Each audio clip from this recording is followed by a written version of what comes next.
নমস্কার, কেসি blog and কিচেনে সবাইকে স্বাগত। দেখুন আমার ব্যালকনিতে কি সুন্দর কুমড়ো গাছ হয়েছে। কুমড়ো গাছ হয়েছে প্রায় 6-7টা কুমড়ো গাছ, একটু বেশ বড়ও হয়েছে, ওপর দিকে উঠেও গেছে। আমি ব্যালকনিতে বেরোলেই ভাবি যে কুমড়ো গাছগুলোর পাতাগুলো শাকগুলো একদিন তুলবো। তাই আজ আমি চলে এসেছি ব্যালকনিতে কুমড়ো শাকের পাতাগুলো তুলতে। সেই পাতাগুলো তুলে আমি কি বানাচ্ছি দেখুন, চলুন দেখি। পাতাগুলো একটা একটা করে তুলে নিই। তবে একই সাইজের ব্যালকনির গাছ তো একই সাইজের সব পাতাগুলো নয়, ছোট বড় সবই আছে। পাতাগুলো আমি উঠিয়ে নিয়ে এলাম, উঠিয়ে নিয়ে এসে কলে বেশ ভালো করে ধুয়ে পরিষ্কার করে তুলে রেখে দিলাম আমি। তারপরে এই দিকে চলুন আমি মশলাটা করে নিই। আমি আজকে কুমড়ো পাতা দিয়ে চপ বানাবো। দেখুন এখানে সর্ষের তেল দিয়েছি, তাতে একটু গোটা জিরে ফোড়ন দিয়ে দিলাম। গোটা জিরেটা বেশ ভাজা ভাজা হয়ে গেলে তার মধ্যে আমি পেঁয়াজ দিয়ে দিলাম। পেঁয়াজগুলো খুব ভালো করে আমি ভেজে নেব। এটা আপনারা যদি নিরামিষ করতে চান তো পেঁয়াজটা না দিলেও ভালো লাগবে, পেঁয়াজ দিলেও ভালো লাগবে।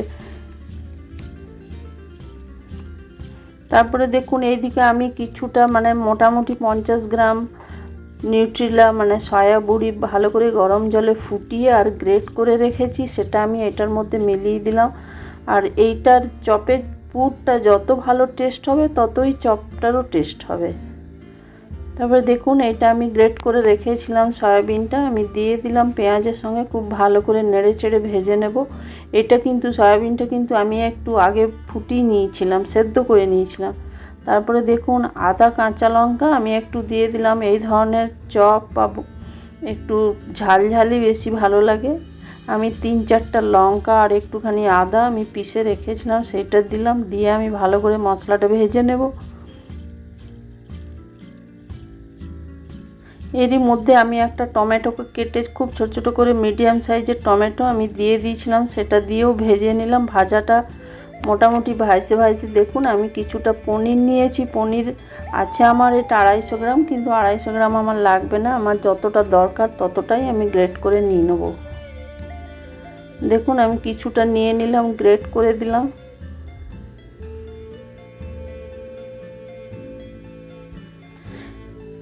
এইবার এটাকে খুব ভালো করে ভেজে নেব। এই ধরনের বর্ষাকালে নানা রকম চপ পকোড়ি সবাই বানায়, সব রকমভাবেই বানাতে থাকুন।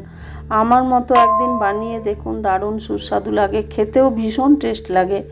এরপরে দেখুন আমি 2টো আলু, ছোট আলু আমি সেদ্ধ করে রেখেছি, সেই আলুটাও আমি দিয়ে দিলাম। আলুটা একটা হলেও দিতে হবে, কেন কি এটা বাইন্ডিংয়ের কাজ করে। যেহেতু নিউট্রিলা দিয়ে আছে, নিউট্রিলাটা শুধু নিউট্রিলা আর পনির দিলে কিন্তু এটা ঠিকঠাক হবে না, কেন কি নিউট্রিলাটা এমনিতেই ছাড়া ছাড়া মতো লাগে। তারপরে দেখুন খুব ভালো করে আমি মশলাটা পুরো পুরটা ভেজে নেব, বারবার নেড়ে নেড়ে ভেজে নেব। এবার আমি পরিমাণ মতো নুন দিয়ে দিলাম, একটু হলুদ দিয়ে দিলাম, একটু কাশ্মীরি লঙ্কার গুঁড়ো দিয়ে দিলাম, তারপরে একটু ধনে গুঁড়ো দিয়ে দিলাম। এটাতে কিন্তু আমি গোটা জিরে ফোড়ন দিয়েছি বলে জিরে গুঁড়ো দিইনি, কেন কি এটা ধনেটা দিলেই বেশি টেস্ট আসে, সেই জন্য আমি একটু ধনেটা দিয়ে পুরো পুরটা খুব ভালো করে ভেজে নেব।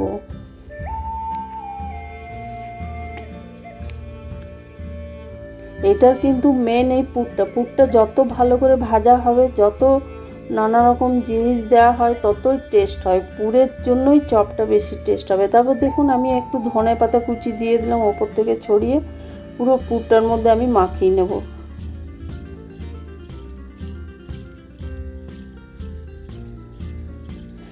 এটা ভালো করে পুরটা আমার হয়ে গেছে, আমি একদিকে ঠান্ডা করতে দিয়ে দিলাম।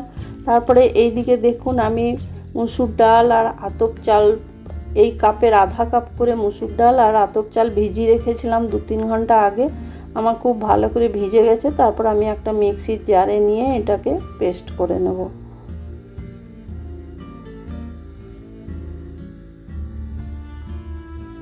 আপনারা এটা বেসন দিয়েও করতে পারেন, কিন্তু এই মসুর ডাল বা আতপ চাল দিয়ে করলে বেশি একটু মুচমুচে ভাবটা আসে, খেতেও বেশি টেস্ট লাগে। যদি হয়তো অনেক সময় হয় যে ভিজানো হলো না বা ভুলে গেলেন, তখন বেসন দিয়েও হবে, তার সাথে একটু কর্নফ্লাওয়ার দিয়ে দিতে হবে। তারপর দেখুন ওটার মধ্যে আমি নুন দিয়ে দিলাম, 2টো কাঁচা লঙ্কা একবারে দিয়ে দিলাম, দিয়ে আমি এটা পেস্ট করে নিলাম, পেস্ট করে একটা বাটির মধ্যে ঢেলে নিলাম। ঢেলে নিয়ে এটা খুব ভালো করে ফেটিয়ে নেব। এটার মধ্যে আমি কোনো রকম খাবার সোডা ইনো কিচ্ছু প্রয়োগ করব না। তারপর দেখুন ওই পাতাগুলো আমি ডান্টিটা কেটে দেবো একটু একটু করে। তারপরে এইদিকে একটা ডেকচিতে আমি একটু সামান্য নুন দিয়ে গরম জলটা গ্যাসে চড়িয়ে রেখেছি। ওই ফুটন্ত জলের মধ্যে আমি এই পাতাগুলো দিয়ে দেবো। কেন কি এটা কুমড়ো গাছের কুমড়ো পাতা, তো সেই জন্য একটু শক্ত ভাবটা থাকে, আর যত পোকামাকড়ও সব মরে যাবে। তারপর দেখুন এই পুরটার মধ্যে ওইদিকে নারকেলটা আমি ভেজে রেখেছিলাম, দেখানো হয়নি, সেই জন্য এটাতে আমি মেখে দিলাম। নারকেলটা আমি ওই যে পুরটা করে রেখেছি সেটার মধ্যে আমি ওটা মাখিয়ে নিলাম। তারপরে দেখুন এই পাতাটার উল্টো দিকে আমি ওই পুরটা দিয়ে দিলাম, দিয়ে এইভাবে আমি কুমড়ো পাতাটা ফোল্ড করে নিলাম। এরকম একটা একটা করে আমি সব যতগুলো ছোট বড় যতই পাতা আছে সবগুলোকে আমি ফোল্ড করে নেব। এটা তো আমার বিশাল বড় বড় গাছ নয় যে একই রকম পাতা, বাড়ির ব্যালকনিতে আমার লাগানো, সেই জন্য ছোট বড় সব রকমই আমার আছে।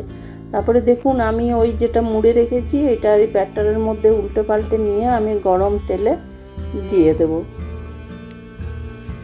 কম কম করে দিতে হবে, নাহলে একটার সাথে আরেকটা চিটে গেলে আর উল্টানো যাবে না।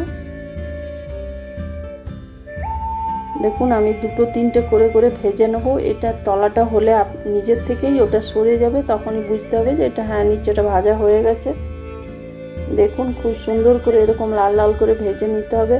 আর ওই আতপ চালটা দেওয়ার জন্য এটা খেতেও ভীষণ খাস্তা হয়, খুব মুচমুচে হয় এগুলো।